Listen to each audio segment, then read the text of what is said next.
exceed the word limit. वो word limit को exceed नहीं करना चाहिए.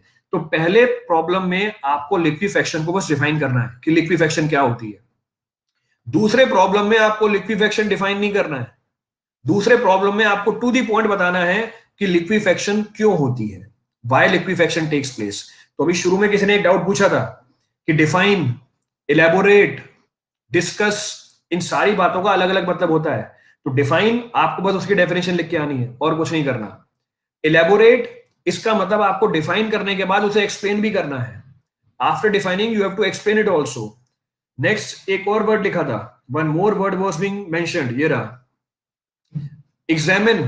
What is the meaning of examine? Examine का मतलब क्या है? What is the meaning of examine? Examine का मतलब है he will give you a situation और आपको पता लगाना पड़ेगा कि लिक्विफेक्शन हो रही है या नहीं हो रही. So a data will be given to you or a situation will be given to you. You have to examine whether liquefaction will take place or not take place. जैसे एग्जांपल दे रहा हूं मैं आपको. I'm giving my example. Let us suppose we have gravel. Let us suppose we have gravel. Gravel is bounded by clay. Examine liquefaction will take place or not. We have a gravelly soil. It is bounded by clay. Examine liquefaction will take place or not. Yes, liquefaction will take place. तो आपको examine करके देना है, आपको define नहीं करना liquefaction. You don't have to define liquefaction here. Clear है चीज? लास्ट में कई बार ऐसा आता है justify your answer. In last you have to justify your answer. What is the meaning of justification? तो एक्सप्लेन का मतलब पता है, डिफाइन का मतलब पता है, एग्जामिन का मतलब पता है. What is the meaning of justification? Justification means you have to prove it. आपको रीजन देना पड़ेगा उस चीज का. जैसे जस्टिफाई योर आंसर, तो आपने बोला examine liquefaction will take place. You are saying yes liquefaction will take place. Justify it. इसको जस्टिफाई करो, लिक्विफेक्शन होगी. तो आपको जस्टिफाई यानी प्रूव करके देना पड़ेगा. हम क्या बोलेंगे? Since gravel is a permeable soil but it is bounded by impermeable soil, so pore water pressure will increase, effective stress will decrease in gravel, hence shear stress will reduce, hence liquefaction will take place. इसलिए liquefaction हो जाएगी. तो इसका मतलब क्या हुआ? Justify करना. It is the meaning of justification. तो हर बात का मतलब अलग होगा. Every word will have its own meaning. हर बात का मतलब अलग होगा, इसलिए आपको पहले एनालाइज करना पड़ेगा. First analyse what is being asked. कहने का मतलब है लिक्विफेक्शन की डेफिनेशन रटी हुई है, लिक्विफेक्शन के हर सवाल में वही डेफिनेशन मतलब किया जाता. In every problem of liquefaction don't write the same thing, क्योंकि ये प्रॉब्लम्स डिफरेंट होती हैं, because these problems are different from one and each other. Elaborate means explain. Elaborate means explain. Main stress series. We are having main stress series.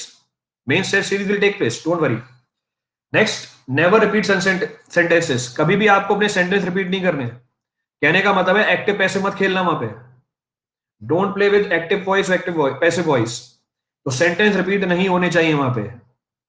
तो quick sand condition takes place in fine sand and coarse silt. In coarse silt and fine sand, quick sand condition takes place. तो ये चीज बार बार मत लिखना. तो don't keep on repeating your sentence. तो आपको अपना सवाल पॉइंट के फॉर्म में लिखना है.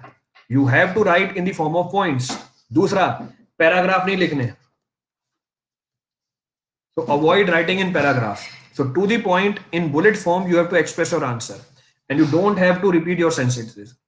जो भी डायग्राम है वो आपको मेंशन करने हैं.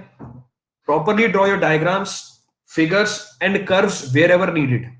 जहां पर भी रिक्वायरमेंट हो कर्व बना के आना, डायग्राम बना के आना या फिगर बना के आना. क्लियर चीज? Sir this analysis of question can be achieved only if you have practice enough number of question. Absolutely correct Yashvardhan. It can only because I can only tell you this point, but you have to execute this point. मैं आपको ये point बता सकता हूं, आपको ये point execute करने हैं, और सारी बातें पहली बार एग्जीक्यूट नहीं होंगी. ये सारी बातें अगर आप पेपर देने जाओ पहली बार एग्जीक्यूट नहीं होंगी, क्योंकि ये छोटी छोटी चीजें जो मिस कर जाते हैं, क्योंकि कभी आदत नहीं होती हमें. मोर ओवर अभी तक आपकी प्रिपरेशन किसकी चल रही थी? प्री की चल रही थी. तो most of the examination in today's time are having a pattern in which only objective type questions are asked. तो आपके पास माइंड में फीड क्या है? ऑब्जेक्टिव पेपर कैसे अटेम्प्ट करते हैं. पर कन्वेंशनल पेपर को अटेम्प्ट करने का तरीका थोड़ा सा डिफरेंट होता है. तो इसकी आपको प्रैक्टिस करनी पड़ेगी. इसलिए शुरू में क्या बोला?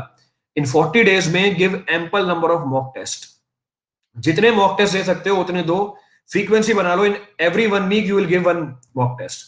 एक हफ्ते में एक मॉक टेस्ट आप दोगे कम से कम, इससे ज्यादा दे पा रहे हो और अच्छी बात है। क्लियर है?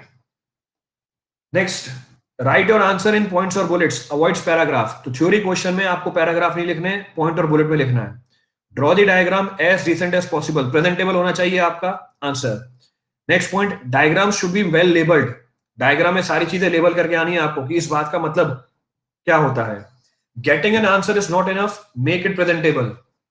कहने का मतलब है जो पेपर चेक करता है वो भी इंसान ही होता है, और वो एक साथ नंबर ऑफ कॉपीज चेक कर रहा होता है। He will check an number of copies. तो ये आपको ध्यान रखना है, साइकोलॉजी है। अगर आपकी सारी बातें साफ साफ समझ में आ रही हैं, आपको मार्क्स मिलने के चांसेस ज्यादा है। You will fetch more marks if your answer is presentable. तो अगर आपकी राइटिंग अच्छी नहीं है, कुछ लोग बोलते हैं डाउट, तो हमारी राइटिंग अच्छी नहीं है फिर क्या करें, इसमें मार्क्स कट जाएंगे क्या हमारे? अगर आपकी राइटिंग अच्छी नहीं है, आपके लिए तो मैंडेटरी है आपको बुलेट के फॉर्म में लिखना है, आपको पैराग्राफ के फॉर्म में नहीं लिखना। You don't have to write in the form of paragraph. तो पैराग्राफ अवॉइड करने हैं आपको, you have to avoid paragraphs. तो थ्योरी प्रॉब्लम्स में take proper care, read the problem carefully, analyse what is asked, avoid paragraph, write in the form of bullets, draw the diagram, curve, figure properly and label it. उसको properly label करके आना है आपको वहां पे।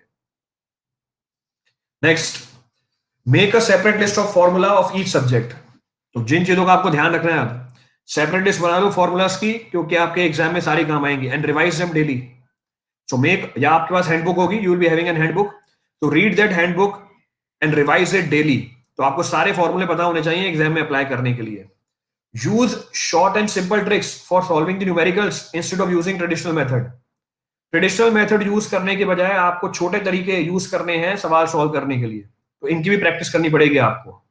You have to practise this point also. जैसे example लू मैं, if I take an example, आज ही क्लास में डिस्कस हो रहा था ये, तो उसी से रिलेट करके मैं बता रहा हूं आपको। Let us suppose we are finding the shear strength of the soil, we are finding the shear strength of the soil is saturated. आपने इंस्टेंट लोड लगाया, ये लोड कौन कैरी करेगा? If instant load is applied, this load will be carried by the water. So what is the change in effective stress? Zero. तो directly आप